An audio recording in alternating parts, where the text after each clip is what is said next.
Hello friends, मैं अभिषेक आपका स्वागत करता हूं अपने यूट्यूब चैनल डिजी नॉलेज हब में। आज की इस वीडियो में हम क्लास 10 मैथ्स के आर डी शर्मा बुक के चैप्टर नंबर 4 क्वाड्रेटिक इक्वेशंस की एक्सरसाइज 4.12 को सॉल्व करेंगे। इससे पिछली वीडियो में हमने एक्सरसाइज 4.11 तक के क्वेश्चंस को समझ लिया था।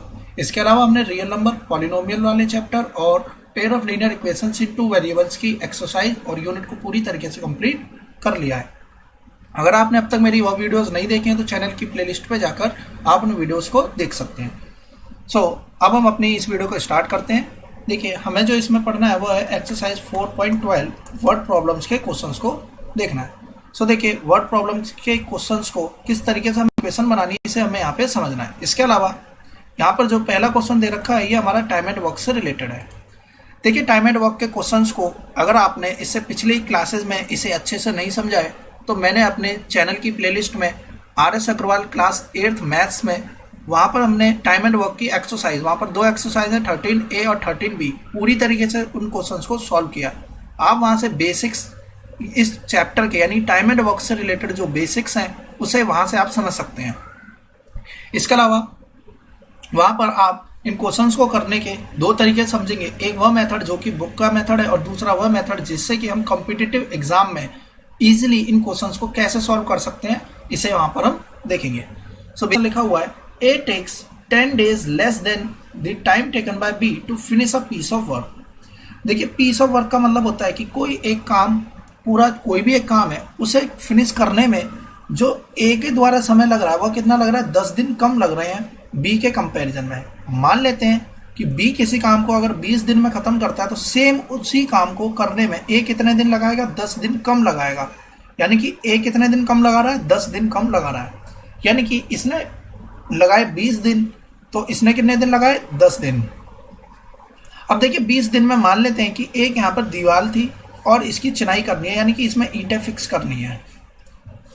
हमने मान लिया कि बी ने कितना काम किया, 20 दिन में बी ने इस पूरी दीवार को बना दिया। इस पूरी दीवार को बनाने का मतलब ही हो गया अ पीस ऑफ वर्क। इसी को बोला जाता है अ पीस ऑफ वर्क। देखिए, यहां पर पूरी दीवार को बनाने में 20 दिन लग गए। तो अगर हम बात करें बी ने एक दिन में कितना काम किया, 1 डे में। देखिए, 1 डे वर्क कहलाता है, 1 डे वर्क ही हो जाती है किसी भी पर्सन की एफिशिएंसी, यानी कि वह पर्सन कितना एफिशिएंट है, वह एक दिन में कितना काम करता है, वही उसकी एफिशिएंसी है। देखिए, इसे 20 दिन लगे हैं इसी पूरी दीवार को बनाने में, जबकि ए को 10 ही दिन लगे हैं। तो इसका मतलब है ए ने तेजी से काम किया है, तभी ए ने कम समय में पूरा का पूरा उतना ही काम फिनिश कर लिया होगा। जब हम वर्क को मानते हैं तो वर्क को हम यूनिट मान लेते हैं। वर्क को क्या मान लेते हैं, अपना यूनिट मान लेते हैं। यूनिट का मतलब हो गया 1 के बराबर हम अपने वर्क को मान लेते हैं। इसके अलावा हमें अगर वर्क को मानना है तो वर्क को आप कुछ भी मानिए, कोई फर्क नहीं पड़ता है। जब हमने क्लास 8th में इनसे रिलेटेड क्वेश्चंस को समझा है तो वहां पर मैंने आपको बताया कि आप यूनिट को, यहाँ पर जो वर्क है उसे 1 भी मान सकते हैं। इसके अलावा आप क्या मान सकते हैं ये भी मैंने वहां पर आपको समझाया है। देखिए, हमने यहाँ पर वर्क को मान लिया 1। यानी मतलब यह हुआ कि बी ने 20 दिन में एक काम किया है और पीस ऑफ वर्क यानी कि पूरा का पूरा एक वर्क कर लिया है। बी ने एक दिन में कितना काम किया होगा, तो 20 दिन में एक काम किया तो एक दिन में 1/20 काम करेगा। और वहीं पर अगर हम ए की बात करें तो ए एक दिन में कितना काम करेगा, 1/10 काम करेगा। ये हो गया इनका 1 डे वर्क। अब देखिए, 1/20 अपने आप में छोटी वैल्यू आएगी और 1/10 कंपैरिजन करें तो कौन बड़ा हो जाएगा, 1/10 वाली वैल्यूज बड़ी होगी, क्योंकि 10 और 20 में अगर हम कंपैरिजन करें तो 20 बड़ा है, लेकिन जैसे ही इसके नीचे रेसिप्रोकल कर देते हैं वैल्यूज साइन बदल जाता है।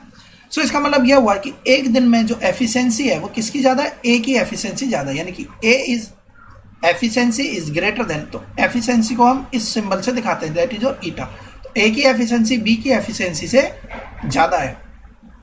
देखिए, ये हो गया हमारा कंसेप्चुअल बेस कि हमें क्या समझना था। अब देखिए क्या कहता है क्वेश्चन आगे। अब हम क्वेश्चन के तरीके से इसे समझते हैं। हमने जान लिया कि ए और बी ने एक दिन का काम कितना होगा। अब जैसा कि स्टेटमेंट में आगे लिखा है, यदि दोनों एक साथ काम कर रहे होते तो काम 12 ही दिन में खत्म हो जाता। इसका मतलब यह हुआ कि ए काम कर रहा है 10 दिन कम लगा रहा है बी से, लेकिन अगर ये दोनों साथ में काम कर रहे होते तो काम सिर्फ और सिर्फ कितने दिन में खत्म हो जाता, 12 दिन में। यानी कि ए और बी अगर मिलकर इस पूरे काम को करते तो काम कितने दिन में खत्म हो जाता, 12 दिन में खत्म हो जाता। इसका मतलब है एक यूनिट काम दोनों मिलकर करें तो 12 दिन में खत्म हो जाएगा। और अगर दोनों मिलकर एक दिन में कितना काम कर रहे हैं, तो एक दिन में दोनों मिलकर काम कर रहे हैं, वो काम कैसे निकलेगा, 1/12 करके। जैसे हमने बी की एफिशिएंसी निकाली 1/20, ए की निकाली 1/10, यानी कि एक दिन का काम था, बी का एक दिन का काम, ए का एक दिन का काम, और दोनों का एक दिन का काम कितना होगा, 1/12। इसलिए ये वैल्यू 1 में आ जाती है, इसीलिए यहाँ पर 1 में ये वैल्यूज लिखी हुई हैं। सो अब देखिए, अब हम इस क्वेश्चन को कैसे सॉल्व करेंगे। अब हम आ जाते हैं अपने क्वेश्चन की लैंग्वेज पे। बेसिक हमारे लिए जरूरी था कि हम किस तरीके से यहाँ पे 1 क्यों लगाते हैं, ये हमारे लिए जरूरी है समझना। सो अब हम करते हैं इस क्वेश्चन की बात कि हमें क्वेश्चन की लैंग्वेज के हिसाब से अब इसे कैसे सॉल्व करना है। तो देखिए, कहा गया है ए टेक्स, इसे थोड़ा सा और बड़ा कर लेते हैं।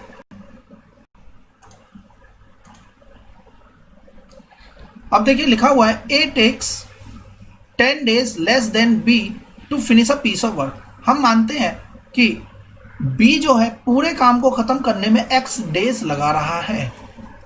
सो ए पूरे काम को खत्म करने में कितना टाइम लगाएगा, 10 दिन कम लगाएगा, तो x - 10 days ए लगाएगा।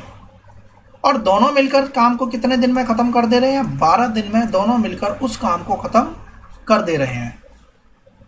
अब ध्यान से समझना है वो ये कि बी का एक दिन का काम कितना, 1 day वर्क, तो बी ने एक दिन में काम कितना करा होगा, 1/x। ए ने एक दिन में कितना काम करा होगा, 1/x - 10। और दोनों ने मिलकर एक दिन में कितना काम किया, अगर दोनों मिलकर 12 दिन में पूरा काम कर रहे हैं तो एक दिन में कितना काम करेंगे, 1/12। सो अब देखिए यहाँ से इक्वेशन बनेगी, ए का एक दिन का काम, बी का एक दिन का काम, और दोनों का मिलाकर एक दिन का काम, 1 day वर्क। तो बी का ए का एक दिन का काम कितना है, 1/x, 1/x - 10। बी का कितना है, 1/x, और दोनों का मिलाकर कितना आ रहा है, 1/12। अब जाकर हम यहाँ से x की इक्वेशन बनाएंगे, क्रॉस मल्टीप्लाई करेंगे। सो देखिए, x प्लस का x माइनस का 10 अपॉन में x ब्रैकेट में x माइनस का 10 इक्वल्स का 1/12। सॉल्व करेंगे, 2x आएगा, इधर की तरफ मल्टीप्लाई कर देंगे तो 24x माइनस का 120 इक्वल्स x² माइनस का 10x। एक तरफ स्टेटमेंट को लेके जाएंगे, -24 इधर की तरफ आएगा तो -34x माइनस 120 बनेगा प्लस का 120 इक्वल्स का 0। अब देखिए, अब हम आंसर्स की बात करते हैं। जब हम इसका सोल्यूशंस तो हम अपने से निकाल ही सकते हैं split in the middle term से। आंसर के पे आएंगे तो देखिए यहाँ से दो फैक्टर बने, x बराबर 4 आया और x बराबर 30 आएगा। अब देखिए स्टेटमेंट के हिसाब से यदि x 4 है यानी कि b को लग रहे हैं 4 दिन, तो x को लगेंगे, a को कितने दिन लगेंगे, 10 दिन कम लगेंगे। तो अब 4 दिन तो पहले से ये 10 कितना हम कम कर लें, माइनस में तो दिन जाएंगे नहीं। इसका मतलब यह हुआ इस केस में हमारा 4 आंसर नहीं होगा। तो ध्यान रखिएगा, माइनस में भले ही ना आया हो लेकिन तब भी हम यहाँ पे जरूर चेक करेंगे कि क्या ये हमारे स्टेटमेंट को सेटिस्फाई कर रहा है या नहीं। अगर इस स्टेटमेंट को सेटिस्फाई कर रहा है तब तो ठीक है, अदरवाइज हम इस ऑप्शन को नेग्लेक्ट कर देंगे।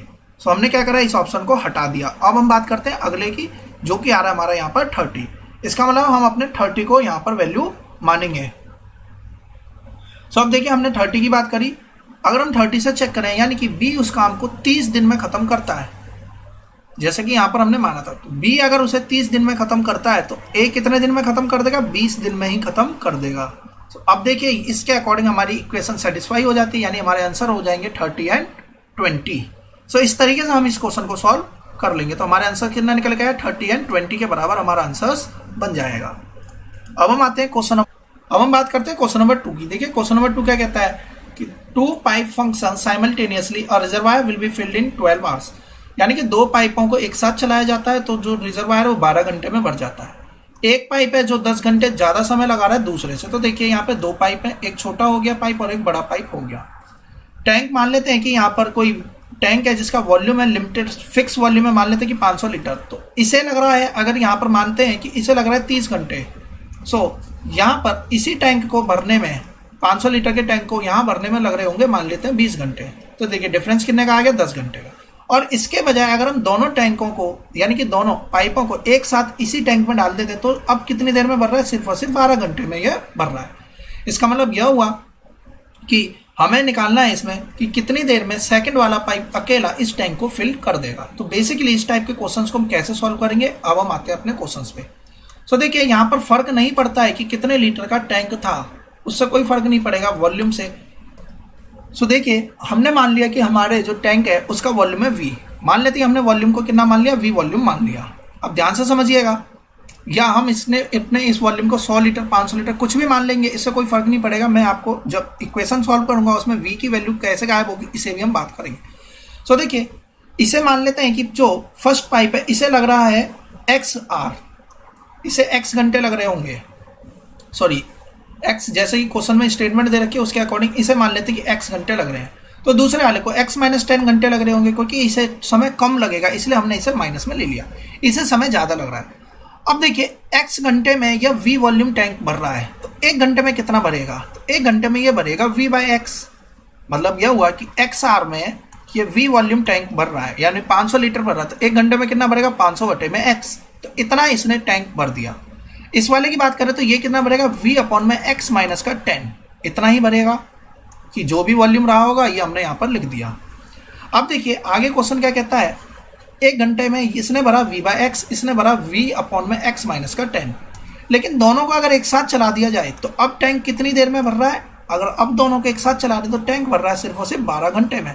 इसका मतलब ये हुआ अब v वॉल्यूम कितनी देर में भर गया 12 घंटे में। तो 1 घंटे में कितना भरेगा v/12 भरेगा। सो अब यहाँ से हमें समझ में आया ये हमारा फर्स्ट टैंक जो कि भर रहा है v/x, और 1 घंटे में दूसरा वाला 1 घंटे में कितना भर रहा है v/x - 10। दोनों को जोड़ दिया जाए तो टैंक कितनी 1 घंटे में कितना भर रहा है v/12। सो अब हम यहाँ से ध्यान से देखेंगे तो v अगर हम यहाँ से कॉमन लेंगे तो v तो यहाँ से कट ही जाना है। इसका मतलब ये हुआ कि वॉल्यूम चाहे इस भरने वाले टैंक का यानी कि रिजर्वायर का कुछ भी रहा हो उससे कोई फर्क यहाँ पर नहीं पड़ता है। इसीलिए देखिए क्वेश्चन में यहाँ पर 1 यहाँ पर मेंशन्ड है। जैसे हमने यूनिट को अभी इससे पिछले क्वेश्चन में वर्क की यूनिट को हमने क्या मान लिया था, वर्क को क्या माना था 1 के बराबर माना था। इसके अलावा हम वर्क को कुछ भी मान सकते हैं जैसा कि मैंने आपको बताया था। तो वहाँ पर भी जो वर्क है वो उसकी वैल्यू कट जानी थी, इसीलिए यहाँ पर हमने यूनिट मान लिया, तो उससे कोई फर्क नहीं पड़ेगा। सो बेसिकली यहाँ से v कट जाएगा और स्टेटमेंट हमारी इस फॉर्म में बचेगी 1/x प्लस का 1/x - 10 इक्वल्स का 1/12। सो बुक में एक क्वेश्चन ऐसा भी था जिसमें v वॉल्यूम मेंशन था, इसलिए मैंने आपको v वॉल्यूम से भी समझा दिया। इसके बाद में कोई प्रॉब्लम नहीं होगी, हमारी इक्वेशन इसी तरीके से सॉल्व होगी जैसे हमने प्रीवियस क्वेश्चंस में सॉल्व किया। लेकिन अब देखिए यहाँ से 2 आंसर्स निकल कर आए, x30 भी आ गया और x4 भी आ गया। अब सपोज कर लीजिए हमने x को 4 मान लिया, तो इसने मान लीजिए कि 4 घंटे में भर दिया है। सो अगर ये 4 घंटे में भरेगा तो ये और 10 घंटे कम लगा है, तो ऐसा तो पॉसिबल ही नहीं है कि माइनस में चला जाए। इसका मतलब ये आंसर अपने आप ही गलत हो जाएगा। तो ध्यान रखिएगा कि हम अपने आंसर जब भी निकालेंगे तो वैल्यू को सेटिस्फाई करा के जरूर देखेंगे। अब हम आते हैं अगले क्वेश्चन पे। देखिए अगेन सेम इसी टाइप का क्वेश्चन है कि 2 टैप पानी के एक साथ भरने पर 9 और 3/8 आवर्स लगाने। सेम इसी टाइप का क्वेश्चन हमने फॉर्मुलेट करी थी जब क्वाड्रेटिक इक्वेशन उसमें भी जाना था, जहां पर हमने बात करी थी कि इसके सॉल्यूशंस को हम नेक्स्ट वीडियो में देखेंगे। तो इस क्वेश्चन को हमने इससे पहली वीडियो में भी समझ रखा है। देखिए जिसका डायमीटर ज़्यादा है उसे तो ऑब्वियस ही बात है कि कम समय लगेगा, और जिसका डायमीटर कम है उसे ज़्यादा समय लगेगा।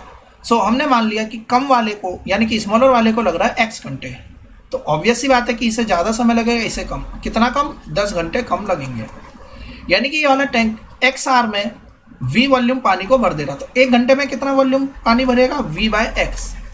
ये x/10 भर रहा है तो 1 घंटे में कितना भरेगा v/x - 10। और दोनों को चला दिया जाए तो कितनी देर में पानी भर रहा है, v वॉल्यूम पानी भर रहा है, v वॉल्यूम पानी कितनी देर में भर रहा है 9 होल 3/8 आवर्स। 9 होल 3/8 का मतलब हो गया 75/8 आवर में पानी भर रहा है।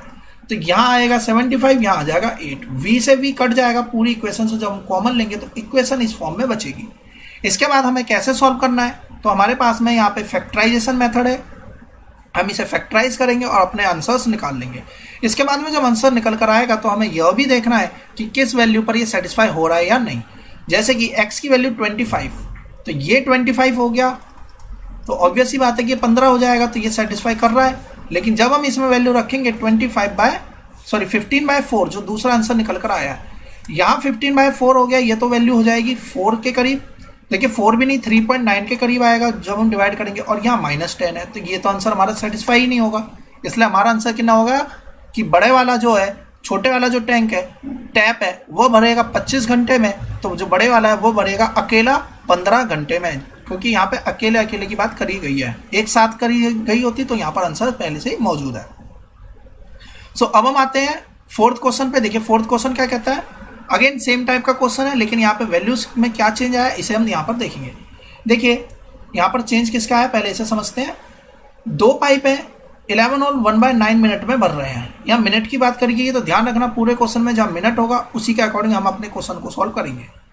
पहला पाइप है वो 5 मिनट ज़्यादा लगा रहा है दूसरे से, तो इसका मतलब यह हुआ कि हमें क्या करना है, इस क्वेश्चन को कैसे सॉल्व करना है कि हमने मान लिया एक पाइप है जो कि x मिनट लगा रहा है और जो दूसरा पाइप है वो कितने मिनट लगा रहा होगा 5 मिनट मोर, तो हम इसे x + 5 मान लेते हैं पूरे टैंक को सेपरेटली फिल करने में। तो v वॉल्यूम टैंक का था, तो 1 मिनट में कितना भरेगा v/x, ये 1 मिनट में कितना भरेगा v/x + 5, और दोनों मिलकर कितना भर रहे हैं v/ देखिए 99 100/9 मिनट, तो 100 यहाँ आएगा 9 ऊपर चला जाएगा, तो स्टेटमेंट इस तरीके से बन जाएगी। यहाँ से हम v को गायब कर देंगे तो इक्वेशन क्या बनेगी 1/x + 1/x + 5 = 9/100। इसे सॉल्व करेंगे। अब देखिए किस तरीके से इसके आगे से सॉल्व करेंगे। इसका हम ले लेते हैं एलसीएम x + 5 और यहाँ बनेगा x + 5 प्लस का x = 9/100। अब हम इसे फर्दर सॉल्व करेंगे। देखिए क्या बनेगा 2x + 5 ब्रैकेट में और ये क्रॉस मल्टीप्लाई कर देंगे 100 इधर आ जाएगा और यहाँ बनेगा 9x² प्लस का 9 5 जब 45x एक तरफ लेकर जाएंगे। इससे पहले हम इसे फर्दर सॉल्व कर लेंगे। 500 = 9x² प्लस का 45x, 9x² प्लस का 45x माइनस का ये 200 इधर जाएगा तो माइनस का 200x प्लस का 500 यहाँ पर जाएगा तो क्या बन जाएगा ये भी माइनस में हो जाएगा, माइनस का 500 = 0। तो यहाँ से बनेगा 9x² माइनस का 155x माइनस का 500 = 0। अब हम इसे फैक्टराइज करना है तो देखिए 9 × 5 यहाँ मल्टीप्लाई करेंगे कितना आएगा 4500। अब हमें 4500 के ऐसे फैक्टर्स देखने हैं कि जिससे कि सॉल्व करने पर 155 आ जाए। तो यहाँ से हमें फैक्टराइज करना ही पड़ेगा। तो यहाँ से जो फैक्टर्स निकल के आएंगे वो कितना निकल के आएगा 180x प्लस का 25x माइनस का 500 = 0, क्योंकि देखिए 180 में से जब हम 25 को माइनस करेंगे तो कितना वैल्यू बनेगी 5, यहाँ पे 7 5 155 आएगा और जब हम इसकी आपस में मल्टीप्लाई करेंगे तो हमारा 4500 के बराबर ही वैल्यू आ जाएगी। सो अब हम यहाँ से फैक्टराइज कर लेंगे, 9 कॉमन करेंगे, 9x कॉमन करेंगे तो x माइनस का 20 प्लस का जब हम यहाँ से 25 कॉमन करेंगे तो x माइनस का 20 = 0। तो x बराबर कितना आएगा 20 और दूसरा आएगा -25/9। तो ये ऑप्शन अपने आप में गलत हो गया, तो x बराबर 20 हमारा करेक्ट आंसर होगा। तो देखिए एक पाइप 20 मिनट लगा रहा है, x की वैल्यू आ गई 20, तो दूसरे की वैल्यू कितनी आएगी 5 मिनट ज़्यादा यानी कि 25 मिनट। तो इस तरीके से हम क्वेश्चन नंबर 5 को सॉल्व करेंगे। आई होप आपको समझ में आएगा कि हमने किस तरीके से क्वेश्चन नंबर 5 और इससे प्रीवियस क्वेश्चन को सॉल्व किया है। हम बात करते हैं लास्ट क्वेश्चन पर, क्वेश्चन नंबर 5। देखिए इसमें क्या कहता है क्वेश्चन नंबर 5 में, to fill a swimming pool 2 pipes are use. किसी स्विमिंग पूल को भरने में 2 पाइप का यूज हो रहा है। पाइप जो है लार्जर डायमीटर का वह 4 घंटे लेता है, the pipe of the smaller diameter जो वो है वो 9 घंटे लेता है। Only half of the pool can be filled. तो उससे सिर्फ और सिर्फ यानी कि यदि हम बड़े वाले पाइप को 4 घंटे और छोटे वाले पाइप को 9 घंटे चलाएं तो पूरा पूल नहीं सिर्फ आधा पूल भरता है। सो हमसे पूछा जा रहा है यदि दोनों पूल को हमें सेपरेटली पूल को भरना है अलग अलग पाइप से तो कितना समय लगाएगा। यदि स्मॉलर डायमीटर वाला जो है वो 10 घंटे ज़्यादा लगाता है बड़े वाले डायमीटर वाले पाइप से। तो देखिए हमने मान लिया जो बड़े वाला जो डायमीटर है पाइप का जो डायमीटर बड़ा है वो x घंटे में पूरी टैंक को फिल करता है, तो छोटे वाला y/r में पूरी टैंक को फिल कर देता है। सो देखिए 4 घंटे में या हम बात करें कि x/r में ये पूरा भर देता है, x/r में इसने पूरा टैंक भर दिया यानी कि फुल टैंक कर दिया। सो 4 घंटे में कितना भरेगा, यानी कि हम बात करें पहले 1 घंटे में, तो देखिए 1 घंटे में कितना भरेगा पूरे टैंक का x टाइम अपॉन में x आ जाएगा। तो 4 घंटे में कितना भरेगा, तो इसे 4 से मल्टीप्लाई कर देंगे यानी कि 4/x पूरे टैंक का फुल। तो यहाँ पे फुल टैंक को f मान लेते, तो हमने मान लिया कि 4 घंटे में इतना भरेगा। इसी तरीके से छोटा वाला कितना भरेगा 9, तो 9f/x y मानते हैं दूसरे वाले को। सो देखिए y माना है तो इतना इसने भर दिया और दोनों मिलकर कितना भर रहे हैं पूरे टैंक का आधा ही भर पा रहे हैं। तो दोनों अगर जोड़ दिया जाए तो 4/xf और 9/yf और पूरा टैंक का आधा भर रहा है तो फुल टैंक का आधा ही भर पा रहा है। तो देखिए दोनों से f कॉमन करेंगे f कट जाएगा, इसलिए स्टेटमेंट सिर्फ और सिर्फ इस फॉर्म में बच गई। तो हमने देख लिया किस तरीके से इसमें जो टोटल वॉल्यूम था वो गायब यहाँ पर हो गया है। अब दूसरी इक्वेशन की बात करें जो कि सिंपल हमारे दे ही रखी है कि जो टैंक है यानी कि जो डिफरेंस है वो कितने का आ रहा है, 10 घंटे का आ रहा है। यानी कि इसने वाई आर में फिल कर दिया है और इसने एक्स आर में फिल कर दिया, तो जो y माइनस एक्स है वो किसके बराबर आएगा, 10 के बराबर आएगा, क्योंकि ज़्यादा समय कौन लेगा, छोटा पाइप। तो छोटे पाइप के आर में से बड़े पाइप के आर माइनस कर दिया तो 10 के बराबर वैल्यू आएगी। यहाँ से y की वैल्यू कितनी आ जाएगी, 10 प्लस का x। सब्स्टिट्यूट कर देंगे इस इक्वेशन में, y बराबर 9/10 प्लस का x, और उसके बाद इसे फर्दर हम सॉल्व करेंगे, माइनस की वैल्यू को नेग्लेक्ट करेंगे। इसके अलावा प्लस की वैल्यू जब हम इक्वेशन में पुट करके देखेंगे, यदि सेटिस्फाई होगी तभी आंसर हमारा करेक्ट होगा, अदरवाइज हम उस आंसर को नेग्लेक्ट ही करेंगे। जैसे कि यहाँ -4 आ गया तो इसे तो हम डायरेक्टली ऑब्सोल्यूट कर देंगे यानी हटा देंगे, तो हमारा आंसर क्या बनेगा, 20 और 30। इसके अलावा 20 और 30 यहाँ मिनट में है या आर में, इसे भी देखेंगे। तो यहाँ क्वेश्चन में आर्स था तो इसीलिए हम यहाँ पर आर्स अपना लगाएंगे और इस तरीके से हम अपने क्वेश्चन के आंसर्स को फाइंड आउट कर लेंगे। इस तरीके से हमारी यह एक्सरसाइज कंप्लीट हो जाती है। और यहाँ तक के क्वेश्चंस में अगर स्टिल आपको कोई डाउट होता है तो मुझे कमेंट बॉक्स में जरूर बताएं। वीडियो पसंद आई हो तो इसे लाइक करना, शेयर करना ना भूलें, और अगर आपने अब तक मेरे चैनल को सब्सक्राइब नहीं किया तो चैनल को सब्सक्राइब कर लें। आने वाली वीडियोस की नोटिफिकेशन पाने के लिए बेल आइकन को प्रेस करें। Thanks for watching my video, have a nice day.